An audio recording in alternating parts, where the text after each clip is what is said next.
Now at 6, Portland's mayor has released his budget proposal as the city hits a record $163 million shortfall. The cuts Mayor Wilson is proposing coming up in a live report. And former Oregon Congresswoman turned Labor Secretary Lori Chavez-DeRemer has resigned, what caused her to leave her position in the White House just ahead. Plus, TriMet says it's spending a lot more money on diesel as prices continue to surge from the war in Iran. But will that cost be passed on to riders? We have that answer coming up as your news at Sunrise starts right now.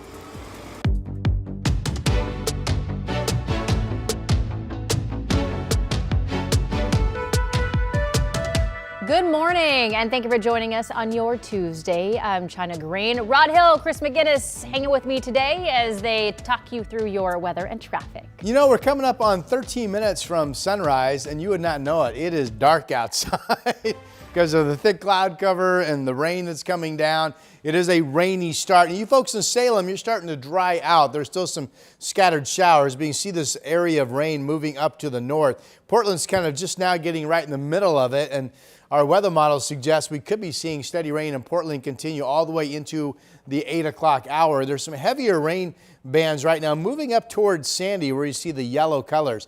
And if that's not convincing you, here are the raindrops and the lights from Providence Park.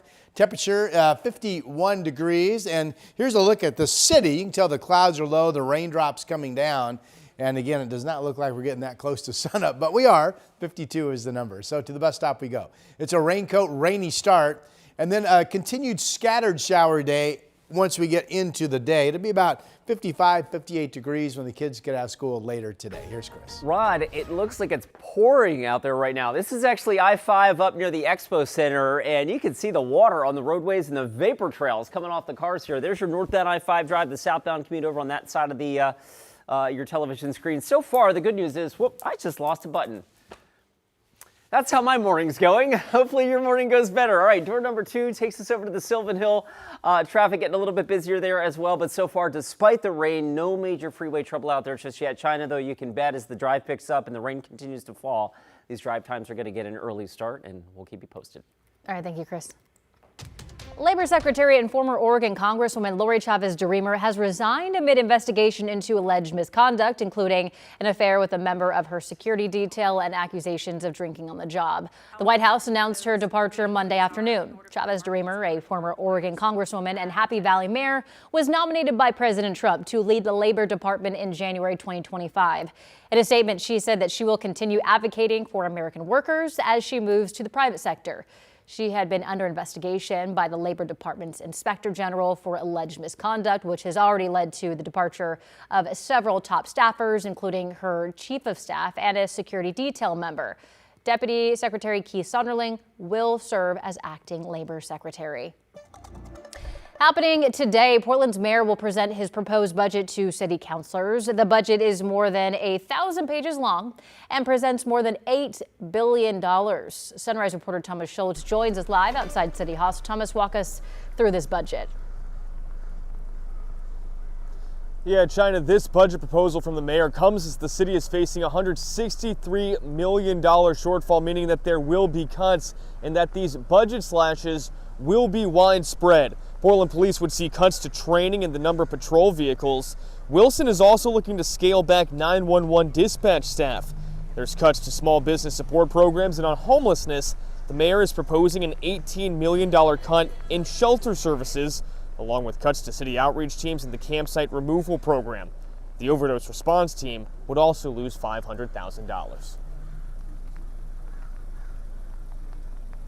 We cannot afford to return to an era where businesses failed and families left.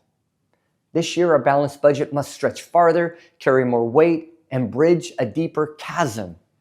I've done my utmost to set up my colleagues for success and to blunt the impact of our most painful cuts. The plan also makes cuts to the Water Bureau and slashes $3 million from park maintenance. Now, the mayor is expected to give this proposal and his plan to the city council today at 9:30. City leaders will have a few weeks to deliberate before making a final budgetary decision in June. China. Our Thomas Schultz reporting live for us this morning. Thank you, Thomas. A Portland firefighter is set to be arraigned this morning after he was accused of child exploitation. Authorities say Andrew Ligatich turned himself in yesterday. The investigation goes back to last year when police say they traced internet uploads of child sex abuse material to an IP address associated with a Portland fire station. Ligatich has been on administrative leave since last year.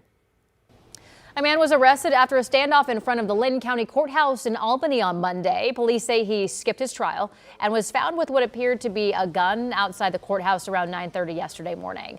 Officers shut down the area and put the courthouse on lockdown while they negotiated with the man. Police say he reached out for a gun at one point, and that's when the SWAT team used less lethal munitions to stop him.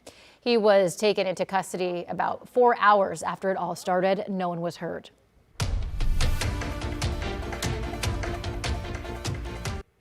Now to the war in Iran. Vice President J.D. Vance is set to travel to Pakistan for a new round of peace talks while President Trump defends his approach to the war. NBC's Alice Bauer has the latest from Washington, D.C. In the final day before the ceasefire with Iran is set to expire, a diplomatic scramble, with the White House signaling Vice President J.D. Vance will return to Pakistan to lead another round of peace talks. But amid an escalating battle over the Strait of Hormuz, a top Iranian official said his country will not accept negotiations under the shadow of threats. Well, they're going to negotiate, and if they don't, they're going to see problems like they've never seen before. President Trump saying in another new interview he's highly unlikely to extend the 2-week truce as he renewed his threats to target civilian infrastructure by knocking out all of Iran's power plants and bridges, defending his approach on social media and saying the U.S. will keep blocking Iranian ports until there's a deal. That blockade leading to this confrontation, when the U.S. fired upon and seized an Iranian cargo ship under U.S. sanctions, CENTCOM releasing this video of its repeated warnings for the ship to turn around. If you attempt to run the blockade, we will compel compliance with force. Over.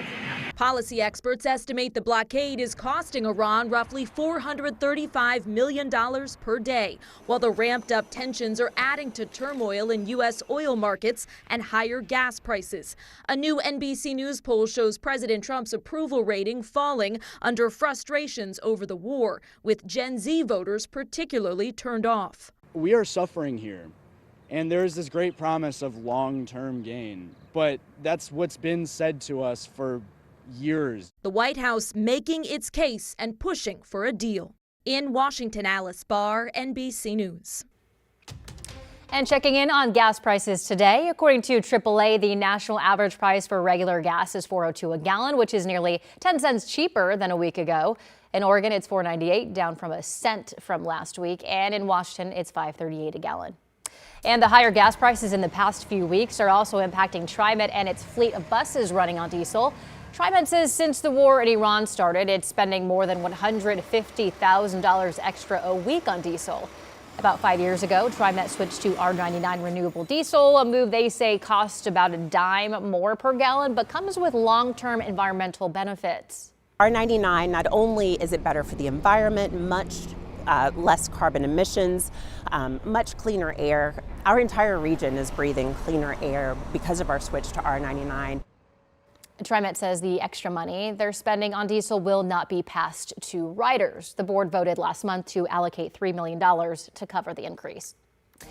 Well, Air Canada is suspending 6 routes because of rising jet fuel costs. That includes flights from Toronto and Montreal to JFK. According to the Associated Press, that suspension will last from June 1st until October 25th. Folks hoping to get from Canada to New York can still fly into LaGuardia and Newark. Flights from Salt Lake City to Toronto will be suspended starting June 30th. The remaining suspended routes are within Canada. All right, let's talk sports because the Portland Trailblazers have their second chance against the Spurs after dropping Game 1. Game 2 of the first round playoff series is set for 5 o'clock tonight, and you can watch it right here on KGW.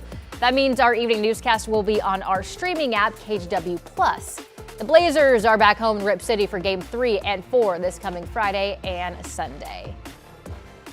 Wow. I'm excited. Yeah. I'm excited. Well, don't get too excited. We're playing the Spurs.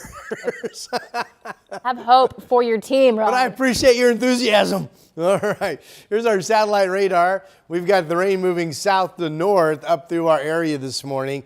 And Chris has been showing on his travel cameras that it's coming down at a pretty good clip.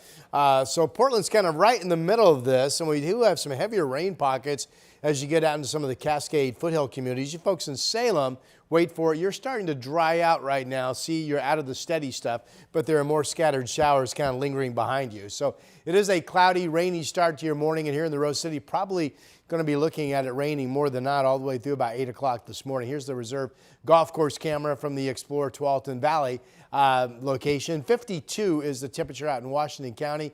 Vancouver, the Springs at the waterfront. All the cameras have raindrops on the lenses looking at the Columbia River, 52.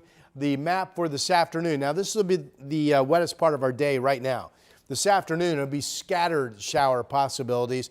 Temperatures primarily in the 50s. There is a thunderstorm threat today developing southern, central, and eastern Oregon.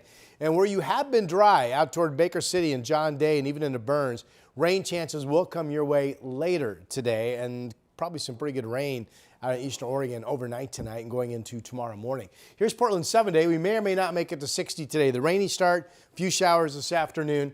And then tomorrow, another period of steady rain that could come in as early as 7 or 8 o'clock in the morning and go all the way into the afternoon. So that's pretty wet. This is our 2-day event, if you will. Thursday still looks dry, and then we warm up into the 70s on Friday and Saturday. Keep an eye on Sunday's forecast. All of a sudden, there are some questions as to when rain returns once we get past Saturday. That is your update for now.